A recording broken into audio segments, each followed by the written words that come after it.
need to see. We think you're going to be shocked by the numbers we're about to show you. We have a crisis in education, and the implications reach across all of our communities. Plus, you're paying for it. That's right, in our job. And our mission is to put the power back in your hands so you'll have the tools to make better decisions. I'm Janet Lomax. And I'm Scott Gilberry. Take a look. We're spending a lot of money, and it's all going on the taxpayers. And as taxpayers, you'd like to know where the money's going. There's just not a good bang for your buck anymore. I don't know what to say. That's kind of bad. What are they looking at? Well, here's what we showed them. New Yorkers spent $58.8 billion on education, an average of over $19,500 per student.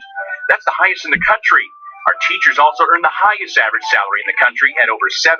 And our class sizes are among the smallest at 12 students per teacher. Seems like we're putting our money in the right place. So why then do we hear this? Without this education that also brings in creativity, where are we? And so the frustration with all this money being spent, why can't we do this? Why can't we? I'm frustrated, but not at the teachers. I'm frustrated at the school system. If they don't have enough money, where's it going? Some people would say, why do you need more money? Well, because there are a lot of things in New York State that cost a lot. We spent statewide about 19,000 a student, and the national average is around 11,000. So if you look at our numbers, our outcomes are not 80% better than the rest of the country. Let's take a look at those outcomes. While New York does rank at the top for spending, achievement levels are not nearly as high. 4th and 8th grade math proficiency ranks below the national average, while 4th and 8th grade reading fares slightly better. And New York's graduation rates rank below the national average at just 33rd overall. Results like these led Education Week to give New York an overall grade of B-. To be fair, the national average was only a C. You got to make sure that you compare apples to apples. If we got a B- as a state, it's probably because of urban challenges like in Rochester not holding up our end of the effort. Ben White is president of the Rochester School Board, and we'll take a look at Rochester numbers in a minute. But first, what about those apples-to-apples comparisons? Whether it's the NAEP performance ranking, the Free Enterprise Study, which uses data from the College Board, ACT and SAT, Wallet Hub, which looks at math scores, reading scores, and dropout rates, or the U.S. News high school rankings. In each of these studies, New York doesn't even crack the top 10. Now, back to the Rochester numbers. Buffalo Business First has been ranking New York school districts for over 20 years, and their sought-after report puts Pittsburgh as the #1 upstate district.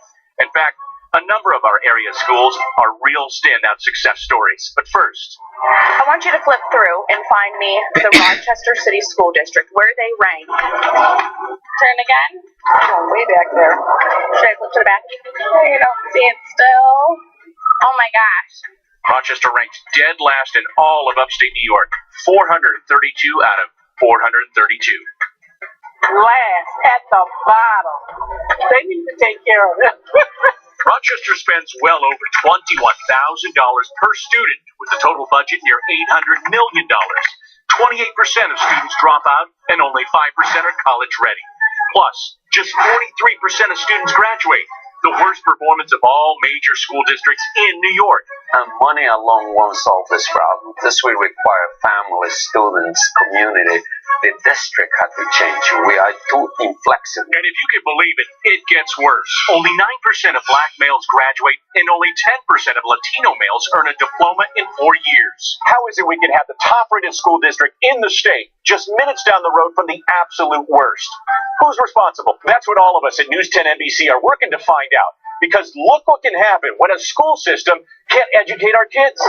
Startling new numbers tonight. Rochester's poverty is worse than we may have first thought. It's true. Rochester is the most poverty-stricken city of its size. But the school board, not so much. Why do school board members in the city make as much money as you do? Salary and benefits with atrocious results. What do you think? Nearly every other school board doesn't even collect a penny. And if urban poverty is the problem with education, why then do we hear this? We have schools like Rochester Prep or Eugenio Maria de Hostos that have proved that urban kids can compete at a high-level education. We've proven that. Rochester Prep, a charter school in the city of Rochester, significantly outperforms the city schools in math and ELA, and at about 2/3 the cost. Also, Honeoye Falls Lima, a public school, is a bright spot as well. One of the things I'm most proud of is our graduation rate for students in poverty is the highest in the state of New York. Our graduation rate for students with disabilities is the highest in the region. Dan Kress, president of MCC, often sees students from poverty as well and has built programs at the community college to get those students career ready. There is data, reams of research studies that will tell you that the programs that are effective for my children are also effective for students who grow up in poverty. High school dual enrollment, early college high school. These are programs that have been in place for close to 50 years and have shown incredible success regardless of a student's gender, ethnicity, or income status. Certainly, there's plenty of blame to go around for Rochester's failing schools. Some critics wonder who the teachers' union is putting first. You're only as strong as your weakest link, so why should teachers not be graded and evaluated on their weakest student? How do you justify the salaries that you see at NYSUN? Keep in mind, our schools are funded through local, state, and federal tax dollars. So while you're paying for the school district where you live, you're also paying for all the others as well. That's why this education crisis is costing us all, as poverty breeds crime, lost businesses and jobs, public assistance programs, and the decay of our community. The level of education problems that we've seen in the city has been tragic, if something else, where 1 out of every 3 young men is involved in the criminal justice system at any given point in time. If you can't read and you can't write, you're not employable. So we can fix the schools without fixing poverty. We cannot fix poverty without fixing the schools. It's impossible.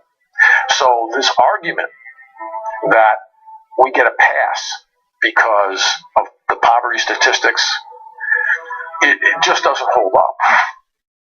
These stories are too important, and all of us at News 10 NBC won't let up on them. What can you do about it? The one thing we heard more than anything else, it all starts at home. Let us know what you think. Call or email us here and make your voice heard.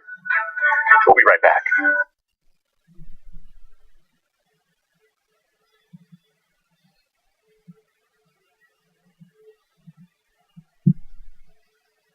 I mean, it's inexcusable.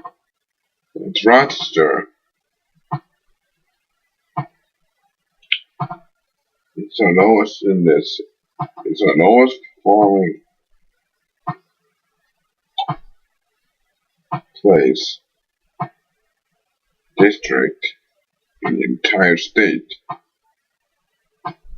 Which is like in New York State. Pretty much average right now, but it's still inexcusable. Inexcusable. Get your act together.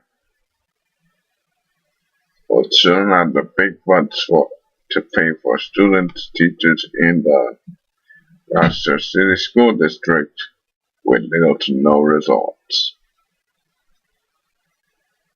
And that's insane.